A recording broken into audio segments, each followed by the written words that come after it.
بسم اللہ الرحمن الرحیم۔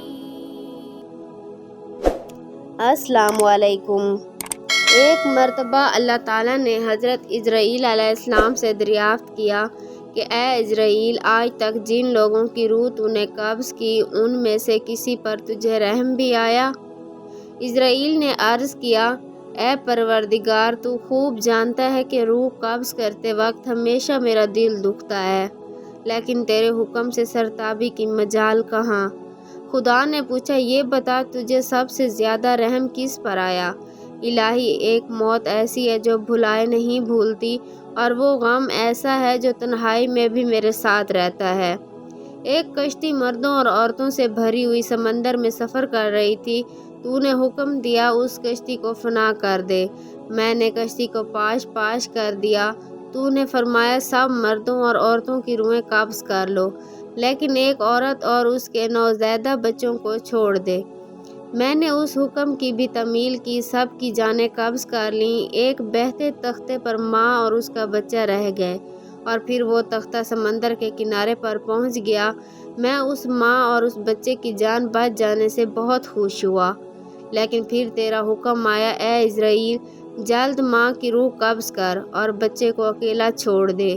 اے باری تعالیٰ، تو خوب جانتا ہے، یہ حکم پا کر میرا کلیجہ کانپ گیا تھا۔ مجھے اس شیر خوار بچے کو اس کی ماں سے الگ کر کے جس قدر تکلیف پہنچی تھی، اب اس واقعہ کو ایک مدت بیت چکی ہے، لیکن وہ بچہ برابر یاد آتا ہے۔ اللہ تعالیٰ نے فرمایا، کیا تو جانتا ہے کہ وہ بچہ اب کہاں ہے اور کس حال میں ہے؟ اللہ نے فرمایا، اے اسرائیل، سن، جب تو نے ماں کی روح قبض کی اور بچے کو تنہا چھوڑ دیا، تو ہم نے سمندر کی ایک موج کو حکم دیا کہ اس بچے کو احتیاط سے ایک ویران جزیرے میں ڈال دے۔ اس جزیرے میں ایک سرسبز اور گھنا جنگل تھا۔ یہاں صاف شفاف میٹھے پانی کے چشمے بہتے تھے اور بے شمار پھلدار درخت تھے۔ اس جزیرے پر ہم نے اپنے فضل و کرم سے محض اس بچے کی خاطر لاکھوں خوشنما اور حسین پرندے بھیجے، جو ہر وقت چہچہاتے اور نیا راگ لاتے تھے۔ ہم نے چنبیلی کے پھولوں اور پتوں کو حکم دیا کہ اس بچے کا بستر تیار کرو تاکہ وہ اس پر آرام کی نیند سوئے۔ ہم نے اسے ہر خوف اور خطرے سے محفوظ کر دیا۔ آفتاب کو حکم دیا کہ اپنی تیز دھوپ اس پر نہ ڈال، ہوا کو فرمایا اس پر ایسا ایسا چل، بادلوں کو حکم دیا اس پر مینہ نہ برسانا، بجلی کو ہدایت کی کہ خبردار اسے اپنی تیزی دکھا کر مت ڈرا۔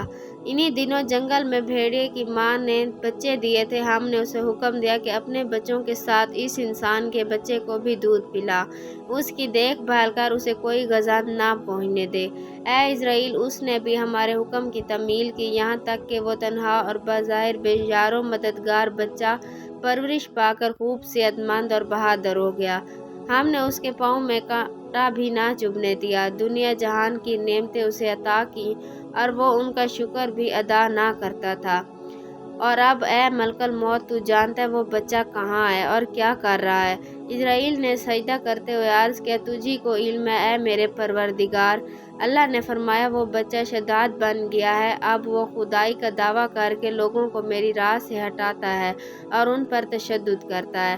بے شک اللہ زبردست حکمت والا ہے۔ کتاب رب کریم کا گناہ گاروں سے پیار، صفحہ نمبر 200۔ مزید اسلامی معلومات، فرامین، احادیث نبوی اور اقوال زرعی کی اچھی ویڈیوز دیکھنے کے لیے ہمارے چینل کو ضرور سبسکرائب کر لیں اور گھنٹی کے نشان پر کلک کرنا مت بھولیں۔ شکریہ۔